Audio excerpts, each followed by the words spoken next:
Welcome back. This is still TV3 Newday, and it's time now for the newspaper review. I have my guest in the studio. And yes, one of the things we'll be talking about, of course, taking a look at yesterday's demonstration, Fix the Country, where many Ghanaians also, came out to express their dissatisfaction with how government, and not just this government, but other previous governments have also governed the country, and they're not happy with the current economic situation and are asking for a change. Among the number of things that they are requesting for, they want a new constitution and so a total overhaul of the 1992 constitution. And you know that some 10 years ago, there was a constitutional review committee that was put together. And after they came out with their recommendations, government also issued a white paper accepting some of the recommendations and also expressing their views on other aspects of the recommendations that was put together by the review committee. And so let's take a look at how the demonstration yesterday went down. Quite a number of Ghanaians stepped out, and this is what they had to say. At 72, Solomon Kwaukume has longed for a day like this to make his advocacy for the oil sector, he says, has been fraught with several challenges.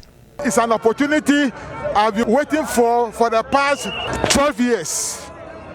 And the opportunity has arrived for me to come out, to join the youth, to tell the youth that the day is a historic day for them to liberate themselves from the shackles of economic exploitation. Aided by his walking stick, he marched all the way through to the Black Star Square in solidarity with the movement.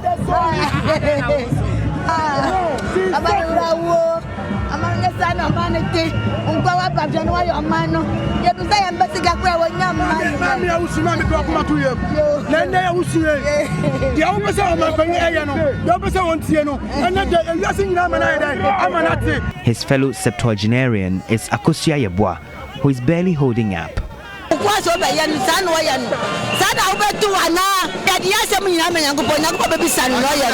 There were young people, persons with disability, those who had traveled from the Ashanti, Eastern and Volta regions. Since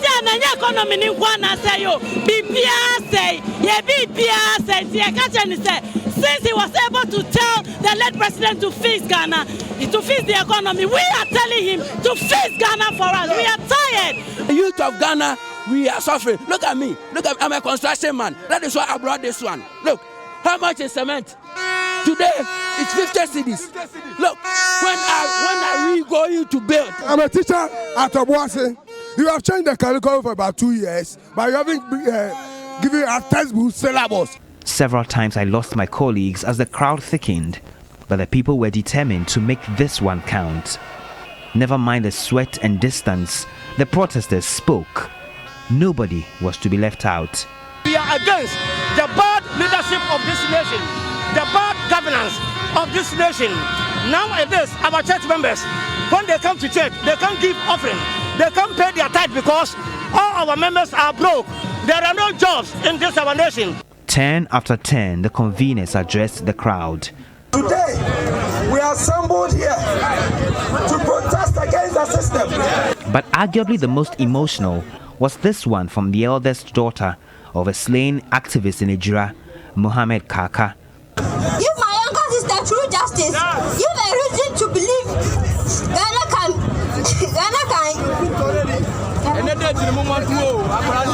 can and will work. For conveners of a protest, Wednesday's action is only the beginning of an awakening. We are calling for the abolition of the Sakawa 1992 constitution. And we are gathering 1 million names and signatures of Ghanaians who are with us on that path. By the time we are done, the 1992 constitution can no longer hold the legitimacy over us. The group hopes to sustain the momentum and drive until the system is fixed.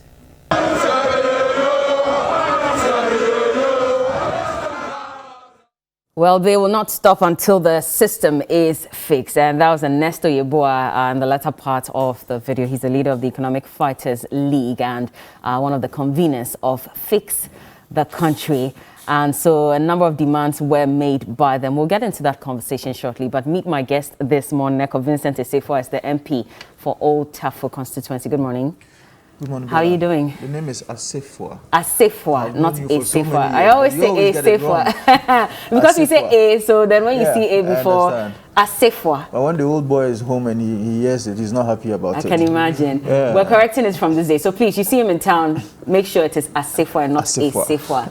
How have you been, by the way? I have been so well. Yeah. Very, very well. I enjoyed the holiday yesterday. You did? Yeah, I did. Okay.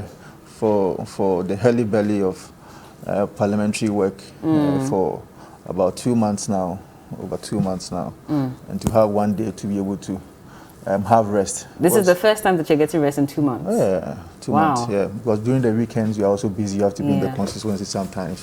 And there are also other extra activities that you also do during the weekend. So yesterday was very good for me. How were you able to rest when Ghanaians were out there, you know, complaining about situation in the country? How are they also resting when I'm in Parliament doing parliamentary duties? So, I mean, duty calls at every point in time when you think that is right for you. So, I think that yesterday, yes, hugely attended program, but the message is as important as the people who also went. I don't think that they had a very good coordinated message.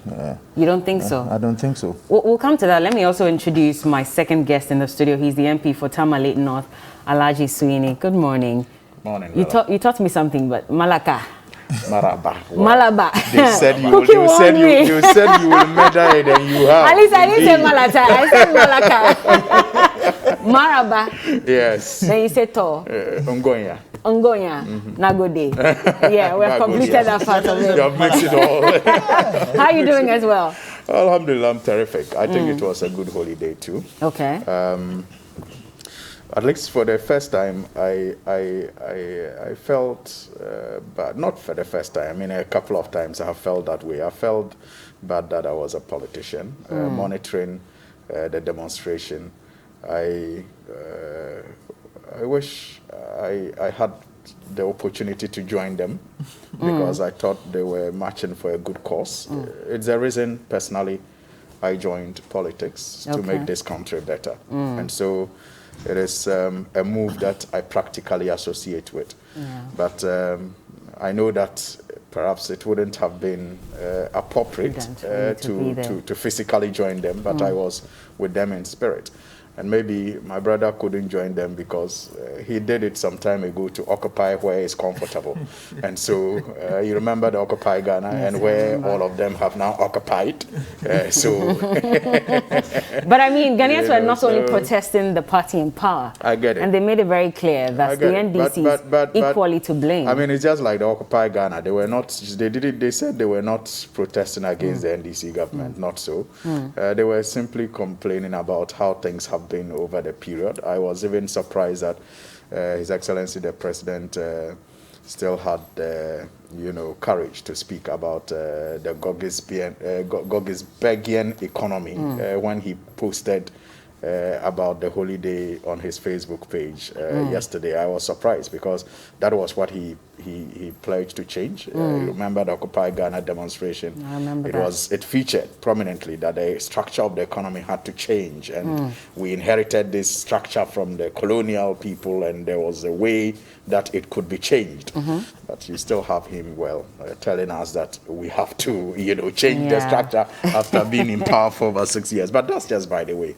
Bella, but let me say good morning to you, good morning to my colleague, and good morning to the very good people of the Tamale North constituency. And just maybe to put this out there, a number of people have reached out to me since yesterday to find out if I will be appearing before the Privileges Committee later today. I have been set from day one. I've been ready to appear before the Privileges Committee because of the matter involving Kennedy Agyapong. Unfortunately, it seems to me like that the man is a coward. He's been away for some time now. The committee hasn't been able to find him to serve him yet. And so I got a call yesterday. But if you say he's a coward, is that not unfair to him? That's how I see it. I mean, he said words about me, but I just think that he's a coward. I mean, it is parliamentary work. We must meet on the floor and go through the processes that are required to be taken. I mean, for us to go through. Okay. Unfortunately, he hasn't been available, and so the committee had to reschedule, the whole sitting. Late yesterday, I got a call from the committee that they haven't been able to reach him because he's out of the country. They were expecting him sometime yesterday or 2 days ago, but he still hasn't showed up, and I believe he will come back again and so that means the sitting won't happen today. And go to his comfort zone where he can, he can show bravery and does it mean the sitting won't happen today? I think the committee will meet, but but then you will not make an appearance. They will not be taking evidence from me or from anybody. That's what I gather. No problem. I also need about 2 minutes to speak about the 29th birthday of the New Patriotic Party. Exactly, I was going to come to that. Which is why you are in all white? Absolutely. Okay. 9 a.m. the party leadership will all converge at the party headquarters. You know that a lot of people who signed onto with respect to the signing of the forms and paying of fees to the Electoral Commission in 1992 when at the time that we promulgated the 1992 Constitution and the party for the first time also came to being. We participated in the presidential and parliamentary election from 1992 till this time, except to say that in 1992 we were unable to partake in the parliamentary elections. Your guess is as good as mine as to the reasons why it happened. But they are unsung heroes who have been who have played important roles as far as the New Patriotic Party is concerned. Unfortunately, their names have not been mentioned anywhere. And so it's good that in times like this, opportunities is being granted for us to also mention the names of such people. In all regions, there were a number of people who signed on to, but coming from the Ashanti region, about 11 people played critical role, or if you like, signed with the Electoral Commission and paid fees, for that matter, for the New Patriotic Party to be in place. And people like Danadu Asabre from Asante Akim North, and Kwasiji Abu Asante Akim South, brief so we can William carry on. Asafwaje, Kwekuepie, Kubi, also Free Bansen, and what have you. All these people played critical role in the formation of the New Patriotic Party. And so happy birthday to the MPP. And I know that the policies that have been implemented by the New Patriotic Party since 2001, that we had the opportunity to be in government for the first time, has really transformed the good people of Ghana, being it free SHS, being it NHIS, being it school feeding programming. Because again, back to the issue from yesterday, the demonstration, and scores of Ghanaians were on the streets and they're saying that we are not happy with all the promises that have been made that have not been delivered. Whether it's the MPP, it's the NDC, we're asking for certain things to be changed. And you were saying that they did not have a message necessarily. I can speak for the MPP. In 2016, during the electionary campaign, the MPP promised a plethora of things that we were going to do for the people of Ghana. From 2017 to 2020, I am sure that the MPP was able to achieve about 70% of its promises that it made to the people of Ghana. And saying so, few mention will have to be made to some of them. I worked with the Ministry of Education at the time that we knew that our education system was in batters, it was in tatters, and we needed to make sure that the ordinary Ghanaian, the poor of the poorest, will be able to also access education. Today, if you are a poor person, you don't have any excuse to say that you will not be able to go to school. Granted that there are some challenges with respect to our educational system because, one, of COVID-19 and what have you. It doesn't also mean that, in my estimation, I've always been saying that it is better for a child to sit on the floor to have education rather than not to have education at all. Because people will tell you there are some classrooms that you go, you don't have this and what have you. And the trees. But they don't have textbooks. And there were teachers who were on the ground yesterday who were also complaining about these issues. But that is better as compared to what we saw in 2012, 2016, when most of our students, about every year, almost 100,000 of them could not get education. And so if you look at the results that was also churned out from 2020 WASSCE results, we have neighboring countries like Gambia, Nigeria, and whatever, who are also writing WASI. But clearly, if you check the results that came from Ghana, Ghana did well. About 421 or so of the people who had 80s were all coming from. Was that not heavily Ghana. reliant on the past questions that your government made available to these students? You and I, when you were in various senior high schools, your father was rich. My mother was just a bread maker. But how do you know that? How do you say my father was rich and your mother was a bread maker? My mother was just a bread maker. She could not buy past questions for me. We have a government who says that let's give past questions to be able to help everybody, because we know the principle of past questions is something that cannot be underestimated. We were all using past questions in our various senior high schools. So what is wrong if government decides to give past questions to students to be able to... But to the detriment of pupils in primary school and all of that. Look at the amount of money that we spent in even procuring past questions. That's against students who are still under trees studying, and they're at the mercy of the weather. And so when it rains, they cannot study because there's nowhere to sit. There are schools that do not have roofs. So many issues. There are textbooks that are still not available to the teachers and to the students. And we think that it's okay to only, talk about students who passed the WASI.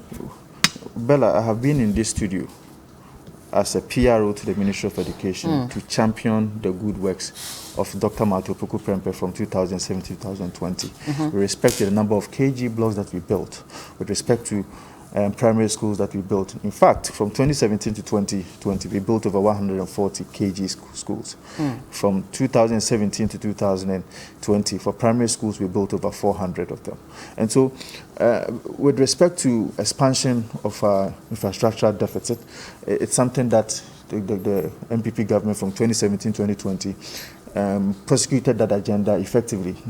Be that as it may, there are still challenges out there. We cannot run away from that fact. But the most important thing is that have there been an amelioration of our problems or an improvement of our problems as to how we met it and how we've been able to move it forward. I was talking about the lack of coordination with respect to messaging with Face the Country demonstration. Yes, you can go on demonstration, but as to the message that you are putting out there, is it a message that would be able to, as it were, change or, if you like, shake the foundation of our democracy to the extent that the people will understand that, yes, indeed, there are problems. I'm not saying there are no problems, but if you get the opportunity to speak to the people of Ghana, like Felicity Nelson said, that why are we using so much money for the construction of Cathedral and we have schools under trees and whatever. Clearly, you don't understand the issues because the cathedral is not being built from state resources. Cathedral is resources from the Ghanaian people, like donations from but you're asking Ghanaians to contribute to build a cathedral. Absolutely. When these same Ghanaians do not have hospitals, adequate facilities to take care of them when they are sick. What is the principle? The principle is that Ghana is a religious society, right? It is on that basis that you and I are fighting for the bill in Parliament that we should be able to criminalize LGBTQ. So religiosity cannot be taken away from our politics. It's a secular state, is it not, and not a religious state? Yeah, that's okay, but I'm just saying that it is on that basis that my brother Alhaji Suhini and Sam George and what have you are in Parliament saying that it goes against, or if you like, it is at variance with the principles of Islam, religion, Christianity and what have you, and for that matter, LGBT should be criminalized. I'm also saying that because we also believe that, yes, Ghana as a nation, about 60 to 70% of that believe in Islam and Christianity. And for that matter, if a president promises that we should have a cathedral that should be built, but based on resources that will be taken from donors and people who are like philanthropists who want to contribute to that effect, then I don't see anything wrong with that. But if I fall sick, it's not the cathedral I'll go to. I'll need to go to a hospital, and I would expect that hospital will take good care of me. But here lies the case where you go and there are no beds. Even before you get an ambulance, they will ask you, have you secured a bed at the hospital? And so these are very pertinent issues, and these are what Ghanaians are complaining about, which is why they're asking that today, at this point when we don't even have the hospitals, adequate infrastructure and facilities, is it even prudent for me to be contributing towards the building of a cathedral? Today, if you go to Old Trafford constituency, just about last 2 weeks, I communicated to the people of Ghana how a donor, a philanthropist, in the person of Henry Nanabuachi, decided to construct a children's ward for the Old Tafo Government Hospital. Senior Suhini is in government. Just about last week, we were considering a loan facility to be able to expand Konfanoche maternity block and other blocks in Konfanoche. And so clearly government is not sitting idle. Philanthropists are also not sitting idle. But let's get the contribution from Ghanaians, maybe, instead of going for a loan. Don't you think that Ghanaians would rather contribute towards the building of schools and hospitals instead of a cathedral? I've already given you an example that there are philanthropists who are already doing this. We need that. The First Lady, Rebecca Akufo-Addo, is also doing much more with respect to our health sector. And so I am saying that there's nothing wrong if philanthropists and donors decide to build a cathedral for the good people of Ghana. But if you look at the speed with which we built our first 100-bed facility for the COVID-19 pandemic infectious disease center, then it will tell you that these are the things Ghanaians want to contribute to. Because that's again, agreed. there are people in this institution who even contributed as well. That's agreed, but you know that COVID became a pandemic that was affected by every country across the globe, and it revealed the difficulties, or if like the challenges with respect to our health system, even in the United States, even in the United Kingdom, and in Ghana as well. And so the COVID scenario became an issue, a circumstantial issue that at the point in time we needed to deal with it. And that is how come government had to make sure that it will live up to its promise. But it is not just about the bed. The human resource that is available also there is very, very important. When we were coming, I was discussing with my brother, there are a number of our hospitals that are already choked with COVID-19 patients and what have you. So not just about the bed, but the human resources that the government will be able to put in there to be able to deal with these patients that are admitted in our various hospitals. All right, Alaji, I'll bring you in because, again, like I mentioned earlier, the people who hit the streets yesterday said they did not want to make it partisan because they didn't want the NDC to also seem to take, over the demonstration because they were also protesting against the governance of the NDC. Your party has also enjoyed or benefited from the 1992 Constitution, which unfortunately has been to the detriment of citizens, all over throughout the years. And so for them, it was more about protesting MPP, NDC. He says that they did not necessarily have a clear-cut message. What do you say? Well, on that score, I disagree with him. They had a clear message. The message is that people tasked with the responsibility of making this country better do just that and understand that it's a privilege that they have, and that privilege is to ensure that they make life better for the general population. And they are disappointed in the performance of leadership over the years, and that is justifiable. I mean, clearly, if you look at the opportunities we have as a country and the resources that are at our disposal, we may have made some gains since 1992. There's no doubt about that. We've made tremendous gains since 1992. But if you look at the opportunity that we have and the resources that we have, you are left with no choice than to agree with these people that we could have been doing better if we had applied ourselves to the task of running our country better and applying the resources or using the resources judiciously. I mean, clearly, there's so much wastage in the system, especially at leadership level, and we all cannot, excuse that. We cannot hold breath for ourselves as people who sometimes supervise this wastage. And to be fair, some of the wastage also happens beneath leadership.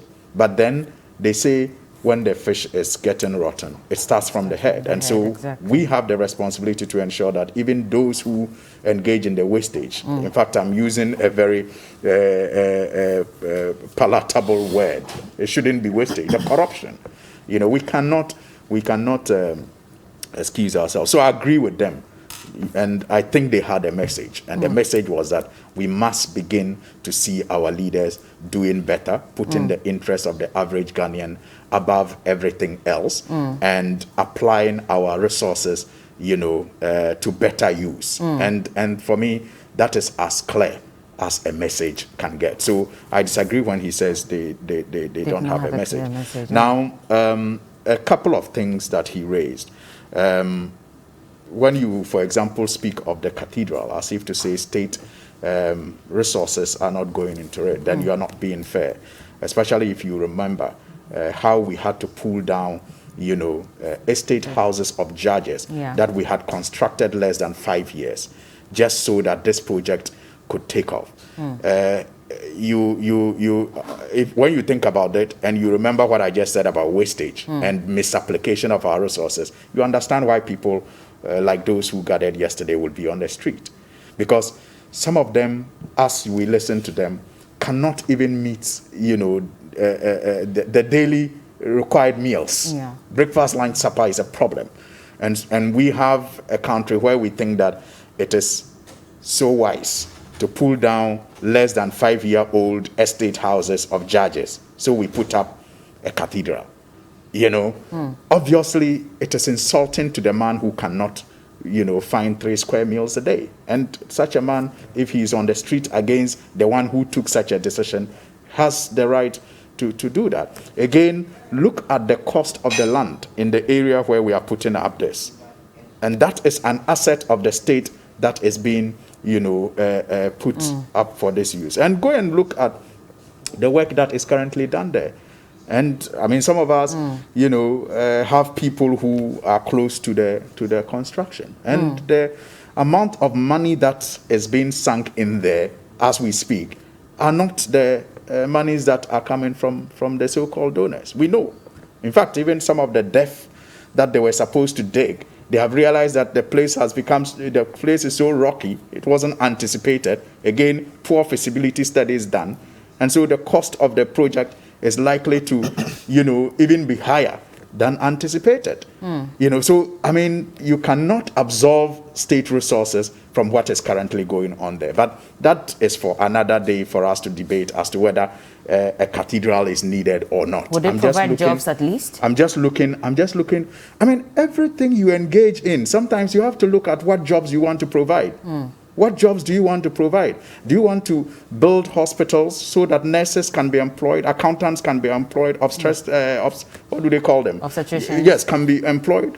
Or you just want to get a cathedral where people can sit there and clean, you know, it depends on the kind of jobs you want to provide. But over the years, we've had the opportunity to at least industrialize. And if we had spent money building factories all across the country and even resuscitating some dead factories, you know, that were built many years ago, then we won't be at this point where young people are still complaining about not having jobs. That's the point I made about the gains we have made so far. We cannot dismiss the gains we have made. But I also agree with the young people that we could have been at a better place if we had applied our resources, you know, to better use. But we cannot dismiss the role, for example, Get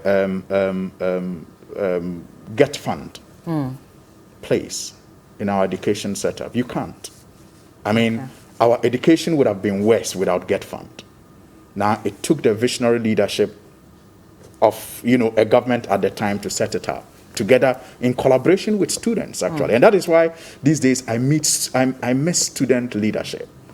Because that was a period where students knew what was, you know, better for them and did not care engaging government constructively, even if they were members or affiliated with the party that was ruling. You recall the agitations about Get Fund was championed by Haruna Idrisu, who was a student leader at the time, you know, but his party was in power. It didn't matter. Get Fund had to be established to cater for, you know, all the things that it caters for today. I mean, you recall, you cannot today dismiss the role that VAT plays in the running of this economy.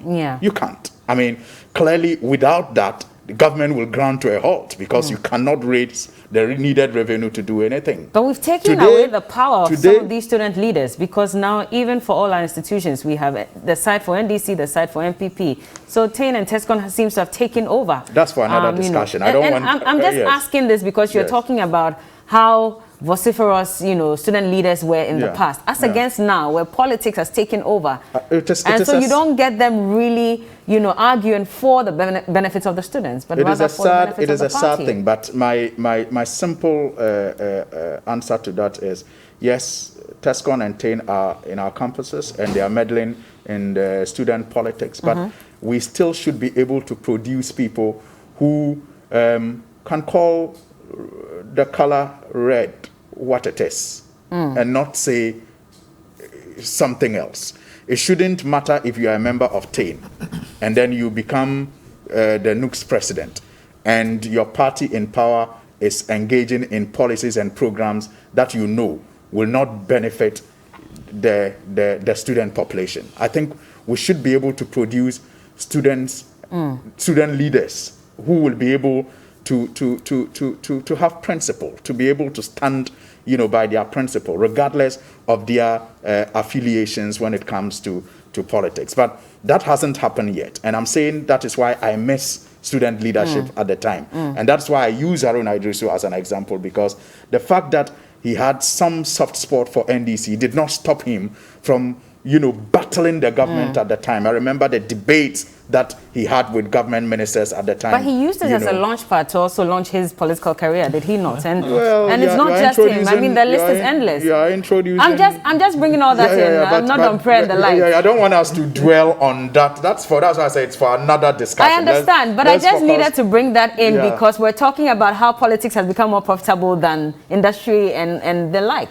Because a lot more people are thinking that maybe politics is the way to go. So I can engage in student politics, and then through that, I can eventually become what? An MP, I can be a member of a party, and then I go with the party that's in power and I benefit. And so it's not really about generating jobs for everybody, but for themselves. Again, you have introduced another discussion, another topic of whether politics is more profitable than industry. Because you brought that in, and that's why I needed to bring that up. I get you. But what I'm saying is that it doesn't matter, even if you want to use student politics as a launch pad. What I'm saying is that what you must do as a student leader is not to be allowed to be used by the politicians. You shouldn't become a puppet.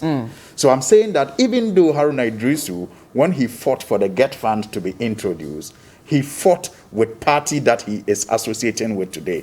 Because, you see, and that party, I'm sure, you know, gave him opportunity because they realized it was a young man with mettle who could not be used. You understand? Because when you allow yourself to be used by the politicians, after your value is done, you may just be dropped. So I'm saying that I want the current student leadership to understand that it shouldn't matter whether you are a member of TANE or TESCON. Once you become a leader of the students, you must put their interests above every other partisan consideration. And that can happen. I mean, regardless of whether you want to use it as a launching pad or not, you should be able to do that. Now, the point I was making when I introduced this was how far we have come, even though we could have gotten further than we are, and how governments in the past have thought through the problems that we have been facing as a country. And, you know, with some good engagement, with sometimes students, with sometimes labor, we have come up with programs such as the GET Fund, such as the VAT levy, such as the National Health Insurance, which my brother talks about, which, by the way, his party was against when they were in opposition before 2001. But when they came into power in 2001, they then saw the wisdom in you know, introducing the National Health Insurance levy. Again, the foundation of the National Health Insurance levy is the VAT levy. You know, so it tells you how, you know, the foundation sometimes when it is good, it is easier for you to build on. Again, when it was even introduced, it started as a mutual health scheme. And so if you were registered in, say, Adabraka, you could not access health in Adenta. Again, the NDC came to power, saw that problem, and decided to make it national in character. Where today, they say you left it in shambles as at the time you were leaving power. Well, that is the politics for you, because we all do know that really nothing has changed. What the problem was is still the problem today. Speak to people who are managing the health insurance fund, and they will tell you that the problem is with the funding gap. The scheme grew faster than it was anticipated. And so money that is available to the scheme to take care of services that providers give has become less over the years. And that was nobody's problem. That is no one's problem, because we need to change the funding arrangement. We need to change the law and to enable the fund to get more money. Or we need to make sure that people who are managing the scheme better utilize the funds that are allocated to them. Alhaji, the demonstration yesterday, is it going to make any difference? I hope it does. And you see, well, I think that we haven't been fair to the organizers of the program. It is important that we congratulate them for this feat. It's been a long walk, to what should have been, a walk in the park, because organizing a demonstration shouldn't be that difficult in a democratic state like Ghana. But these organizers have gone through, all sorts of things. They have gone through the courts. In the process, they have even lost some members brutally, and needlessly.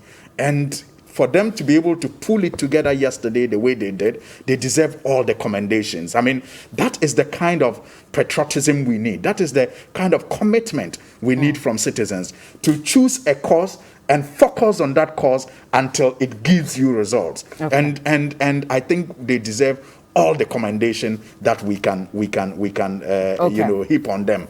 And I hope that the demonstration yesterday will lead to some awakening, in leadership, so that people will understand that the citizens are beginning to demand better.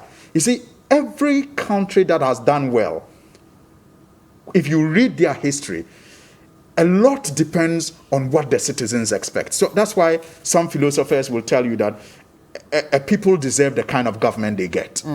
If you are mediocre and you demand mediocre from leaders, and you celebrate mediocrity from leaders, you are going to get leaders who will deliver, to that level. But if you demand better, if you are citizens, are awake to your responsibilities and your rights, and you demand better from leadership, there's no way your leaders will perform poorly, because you see, they know that you give them the power. Their power comes from you. And you will only give them the power when they meet a certain high standard that you set. But even if you don't meet that high standard, I mean, they are jobless, and so they're tied to your apron strings. And even when you are messing up, they cannot necessarily call you out, because, again, they have to do your bidding, because you are the one who has the job and they don't. So they rely on you to survive. In Dagbani, we say that the fact that you are hungry does not mean that you should jump into the cooking pot. Yeah, I mean, the hunger should not let you become a slave to anybody. Let me bring You must Echo. still preserve your dignity. Echo, land on this for me so we can carry on, because now they're asking for a new constitution, and we all know the journey that our constitution has had to go through in terms of review. 10 years ago, there was a constitutional review committee that was set up. Some recommendations were accepted, some were not necessarily accepted. And here we are today, young people are asking again that it's time for a total overhaul of the Constitution. Are we ready for it? Well, I think that there should be some concerted effort on the part of the executive and the legislative arm of government to ensure that indeed there is that reformation as far as our Constitution is concerned. There are entrenched positions, there are ones that are also non-entrenched positions that Parliament can, even at that level, can deal with it, depending on the number of people who will be able to vote for it. With the entrenched one, we all know that it might have to go through a referendum before the Constitution would be able to be reformed. But be that as it may, we all agree that over 20 years, almost about 30 years, almost 30 years now, with respect to the usage of our Constitution, there need to be some reforms to it. There are parts that I know that certain bills and acts are curing the mischiefs that are in it. But as we are aware, cases that are being sat on by the various Superior Court of Judicature in attempt to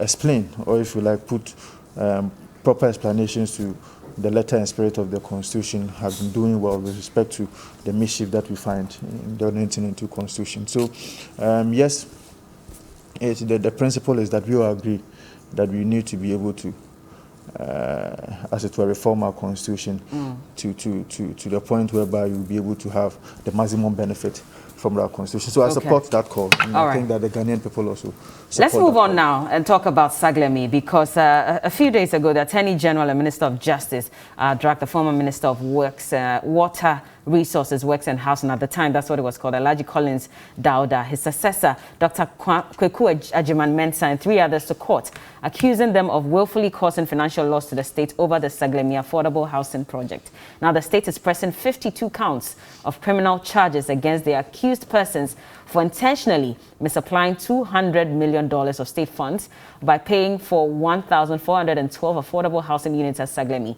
instead of 5,000 units as Parliament had approved. And Alhaji Dauda and his alleged accomplices are also charged for willfully causing financial loss to the state, contrary to Section 179A3 of the Criminal Offences Act 1960, Act 29.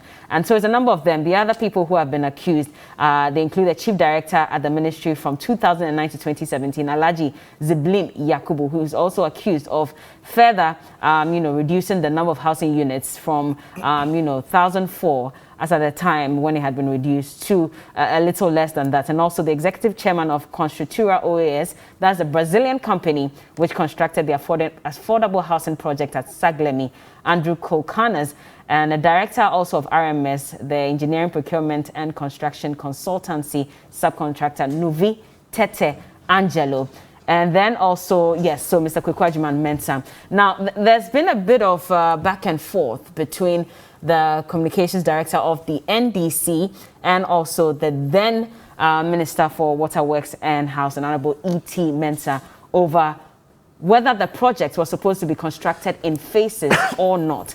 And so Sammy Gyamfi put out a statement where he made certain claims and said that it was agreed in the beginning, that the project would be done in phases, and that agreement was made by Honorable E.T. Mensah. He says that that was palpable falsehood, and in fact, it was supposed to have been a one-time construction of 5,000 housing units. Alhaji, I'll bring you in to respond to these issues that have come up between Sammy Gyamfi's claim that this was supposed to have been done, all 5,000 units were supposed to have been constructed, and Mr. Sammy Gyamfi comes in to explain that there were some issues that came up, and that's the reason why it was agreed that the buildings will be constructed in phases. Well, Ella, thank you very much. I don't know if you want me to talk about Saglemi in general or this particular... Well, in general, and then we can bring in the issue concerning whether this should have been done, because whichever way, we still have over 1,000 buildings that are sitting, and we still don't know what's going to happen. So, first of all, when we are discussing this matter, it's important for us to take note of the selective approach to finding people guilty if there is any charge that anyone should answer to. Because you have a former minister who began this whole process. Then you had another minister who continued it. Then another minister in a different government, Honorable Atachia, who also continued it. In fact, visited the site and said it was a model that should be adapted to produce houses in this country, and together with his chief director made payments to the tune of over 50 million to the contractor. Now, in all the charges, you don't find anyone but just Collins Dauda and his chief director. So shouldn't you ask yourself why? How come, if it was such a bad deal from the beginning, all those who played roles, seem to be absent in this whole charge? So that's what I'm saying. Assuming that there's a charge to be answered, you must ask the question, why these people, before you proceed.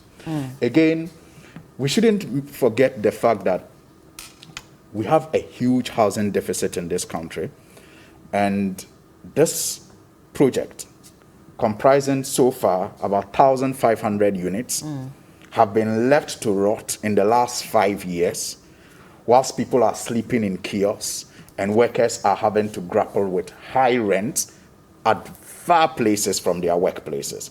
It has been allowed to just rot in the last 5 years with nothing done to it. So even if any charges at all are to be answered by anybody, let's not forget that these 1,500 units could have been homes to some 1,500 families. That hasn't taken place. Shouldn't that also amount to some causation of financial loss? And shouldn't somebody be answering for it? Because when we begin to utilize it, we'll have to spend some more money on them again. If you are concerned about prosecuting people for causation of financial loss, shouldn't you also be thinking about the loss that may have ensued in the last 5 years due to the neglect? It's something we must be thinking about. But Annabelle Samatacha had mentioned that, you know, they had to investigate the misappropriation of funds, the allegations of misappropriation of funds, which is why they could not touch the buildings until the Attorney General had stepped in. It's not done. I mean, the investigations could not have stopped the utilization of the projects as they were done. They were done. No investigation, because they were looking at documents and transactions and not structural, you know, defects or any. That the investigation did not involve structures. Now, to the substance of the matter, we entered into a contract to build 200 houses with a Brazilian firm using 200 million. You mean 5,000 houses? 5,000 houses, sorry. 5,000 houses using 200 million. The agreement went to Parliament. Parliament approved the financial arrangement. The, you know, structural and other agreements and arrangements were now left to the ministry technical team with AESL as, you know, the advisors, the architects for the construction. I have here the Hansard, the debate that took place in Parliament on the day. And you see the difficulty with arguing with elders, especially when they set an example that is not so palatable by introducing invectives and adjectives, is that if you are not careful, you are found to be the guilty one. I hope you get the point I'm making. That's the difficulty with arguing with people who are older than you, or disagreeing with people who are older than you. And that is why perhaps we need to plead with those who are older and elderly to set good examples, even in disagreements and in arguments. It is much healthy for all of us and the society. Because the Hansard is here. And Sami Jemfi was right. If you go to 454, it says, and I quote, and that's Mr. column 454. Yeah. That's the last paragraph. It says, quote, on a point of order, Mr. E.T. Mensah rises. Mr. Speaker, this issue about taking $200 million, let us put these things in perspective. This company, as we have said, has been existing for 6 months, and they have entered into an agreement with Ghana Home Loans. Ghana Home Loans technical team has also examined this. This is because they will be the off-takers. The houses will be built, and they will buy them off. We are not building all the 5,000 at a go, but over a period. Unquote. Now, in the agreements that I have seen, where Colin Stauder took over and all of that, it was agreed that it will be done in phases. Lest, as Honorable E.T. Mensah says in this Hansard, that it was not to be built at a go. So the program, the first program was to be in 4 phases. 4 phases. Now, the first phase was the 1,500, which, as he indicated, Ghana Home Loans was supposed to be the off-taker. And then the money that Ghana Home Loans will get from selling these houses will be put into an escrow account, which will then be used to construct the second phase. So it was supposed to be a revolving fund. So you build 1,005, you sell the 1,005, you use the money from the proceeds from the 1,005 to build the next phase. Now, it was supposed to be 4 phases until Collins Dauda took over. Now, upon some agreements and engagements, it was reduced to 3 phases. What were these agreements? Because again, here I am reading that it says that per the original design of the units, the walls were to measure 2.4 meters instead of 2.7. They also came in, this is AESL advising the then minister at the time, Collins Dauda. They came with tiny windows and a concrete decking.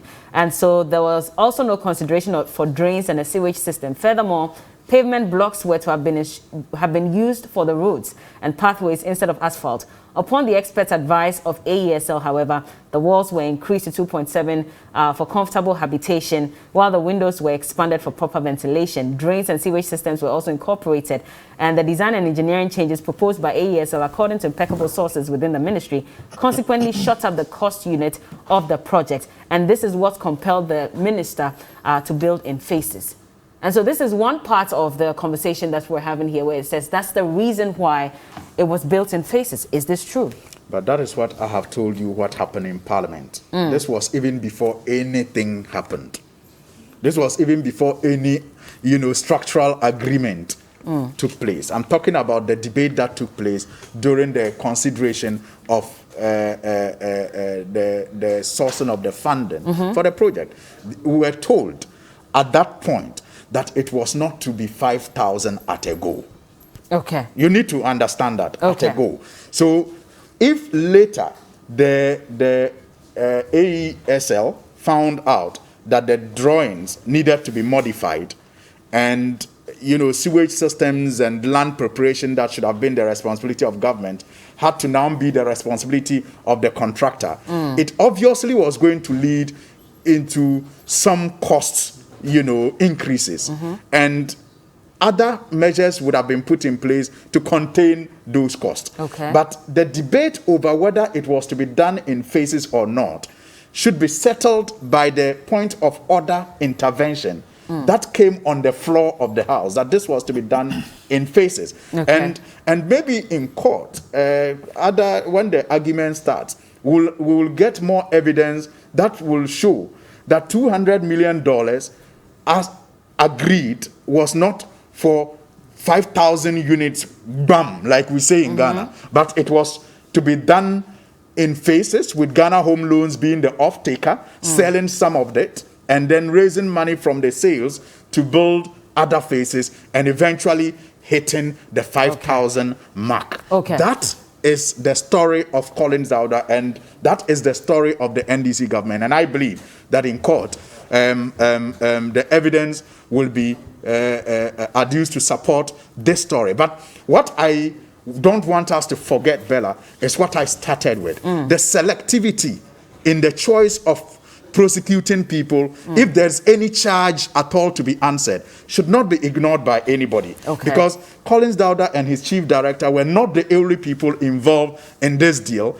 Some people started it. In fact, they have played a role in the middle. Some others also continued it and made payments to these contractors. Shouldn't we be asking them to also explain what examination they also did to have warranted the roles that they played on behalf of the state? Let's not forget that selectivity in just going after Collins Dauda alone. Eka, which is what the PR team for Honorable Collins Dauda is saying, that when he was the minister, their job was to oversee the construction of the buildings. When it came to disbursement of funds and spending of money and all that, that was the duty of the finance ministry. And so how do we accuse him then of misappropriation of funds when he was not the one in charge of the disbursement of funds? It was the Ministry of Finance.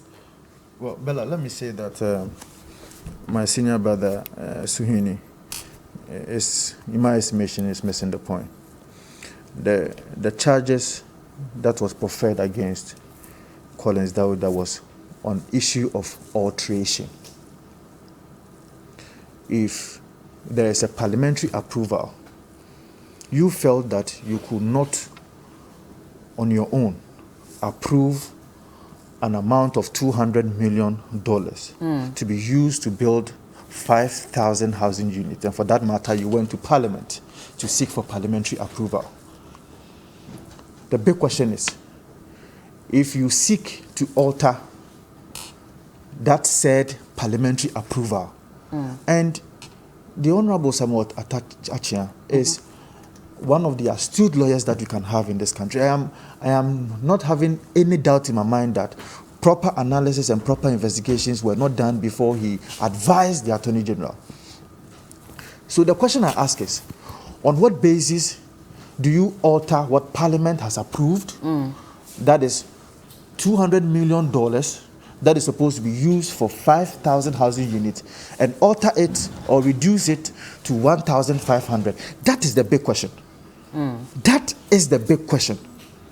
The other commentaries I'm hearing are not germane to the charges that has been proffered against Honorable Collins Dawuda. Now the point is, if Honorable Atachia came to office in 2017 and decided to pay some amount of monies to the contractor, it is because those monies are supposed to be paid to the contractor based on what Honorable Collins Dawuda has agreed. Okay. Now, my question is, the $200 million that was agreed by Parliament to be used for the 5,000 units, then Honorable Collins Dawuda came to office, and subsequently I even heard that from the 1,005 it was further reduced to 1,024. Yeah. These are the questions that is before the court as to why from 5,000 it reduced to 1,005. All the other commentaries for me is not germane to the charges that have been proffered against. But which is what I read earlier Collins. to Alaji as to the reason why he may have changed it, the recommendation by AESL and the concerns that they had about the original design. What Honorable Suhini read from the Hazard, parliamentary debates cannot override parliamentary approvals. There are parliamentary approvals which, in my estimation, from what I'm seeing from the charges, the parliamentary approval was that 5,000 housing units are supposed to be built with an amount of $200 million. Parliamentary debate that it is not going to be built at a go cannot be synonymous to the fact that it is going to be built in phases. These are two different things.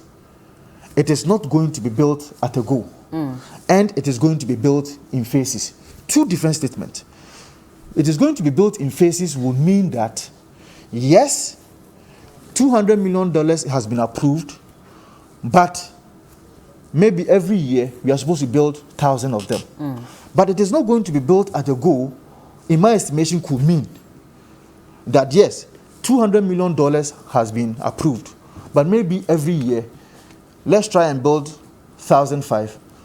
Then the 1,005 that has been built, let's see if it is up to standard, then they will go ahead. But the other ones that will be built, that is the rest of the 3,500, will still come from the $200 million. So I have no doubt in my mind to believe what E.T. Mensah is, because the credibility of E.T. Mensah are just opposed to Sami Jenfi. For me, I will go for what E.T. Mensah is saying, because yes, he was a minister.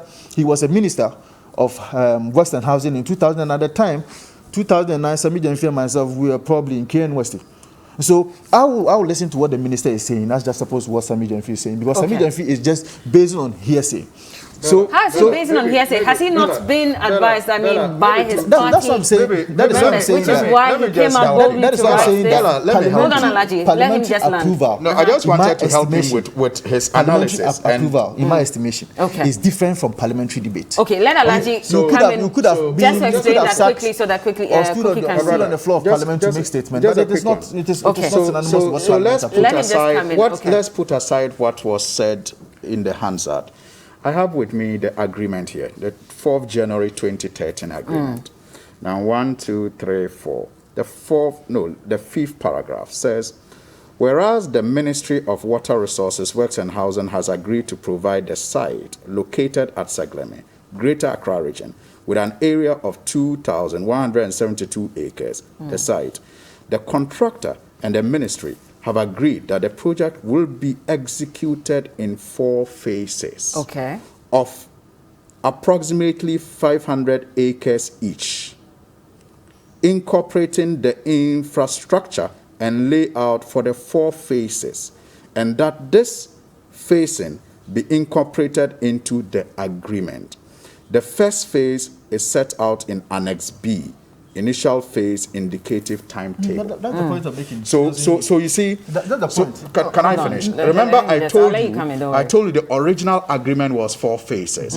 Now, under Collins Sauder, it reduced to 3 phases. So we are consistent when we tell you that this was to be done in phases. No, but let nobody, but reducing to 3 phases. Will the $200 million be used for the 4 phases, or would it be used for just 1 phase? That's the question I'm asking. The 200 million will be because government was not exactly. Was it going to be possible? Because we are told that the procurement of the land and all that was supposed to, and you read it yourself, that it was supposed to be the responsibility of the ministry. Right. Eventually, we were told that monies were taken from that same $200 million to make all these other things available, and so naturally that reduced the number of houses that were going to be constructed. But you see, that is where negotiation skills come in, and that is why if you listen to everybody without a biased mind, I think that Collins Dauda should even be commended for having negotiated the agreement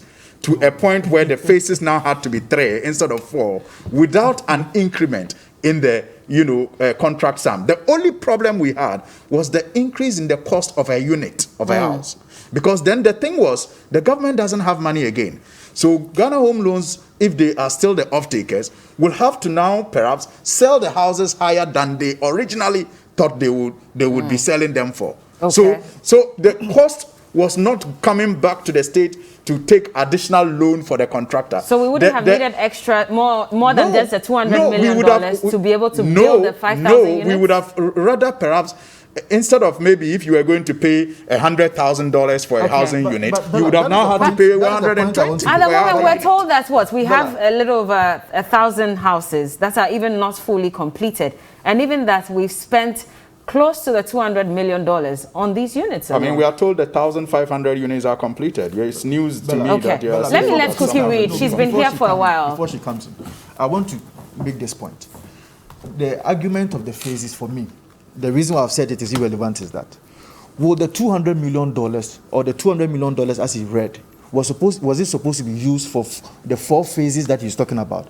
If it was supposed to be used for the 4 phases, the argument of the phases is irrelevant because it's the quantum of the money that should commensurate the number of units that was supposed to be built. So what is in front of the court is what is important to me, not the number of phases really. Let Cookie read. Sorry for keeping you waiting. Yeah, Cookie. so I'll just take a few messages. Forgive me if I'm not able to read yours, but A.U. Farouk from Tamalino says, good morning to you all. In fact, the Fix the Country protest yesterday shows how Ghanaians are living in hard times and cannot afford a good living standard. Fix the country, he says. We the Ghanaians are disappointed with the NPP. We need to redeem our country from this corrupt and incompetent government. Regards to NDC Northern Regional Vice Chairman Alhaji Hassan Rufai Velim, and that came from Osman Bukurisong in Tamale. Good morning, Bella. One thing is clear from yesterday's demo. Ghanaians are going through the worst from hardship and suffering under the current government. Gundana Daboya sent that one. Bella, tell the MPP rep that we have a clear message, which is fix the country. The same message Nanado sent to Professor Tamils. He made us understand that he, Nanado, could fix it, and we voted for him to do just that. Kobe from Dan, someone sent in that. Bella, good morning to you. Don't you believe it is sickening to hear the government who have left the project to close to 5 years to get destroyed before this action? Will they have done this if it was their own money? This government is a disappointment. Aaron from Adenta News site sent in that one. I'll read the last one that says, good morning, Bella. I salute the Fix the Country campaigners. Let them also fix for Article 71 holders to receive the same salary increments every year as the other government workers. If it's 4% across board, then it must be 4% for everybody, including government officials. We are tired. Citrofia Lemdiasi from Atoko Angloga sent in that one. All right. Yeah. That's it. Thank you so much. And also, quick one, Alhaji says, Bella, I think it's time functionaries of MPP stop insulting the intelligence of Ghanaians. I've been thinking, why will a government spend over 60 million Ghana cedis to purchase past questions for our students to pass exams, but they cannot provide money to provide textbooks for our students to learn and pass? Truth be told, I'm totally at loss. This was all done simply to let the free SHS look good and nothing else. Okay, that's from Alhaji Hamza from Pig Farm. Well, our time is up and we'll have to go. Vicky says, debates over project execution.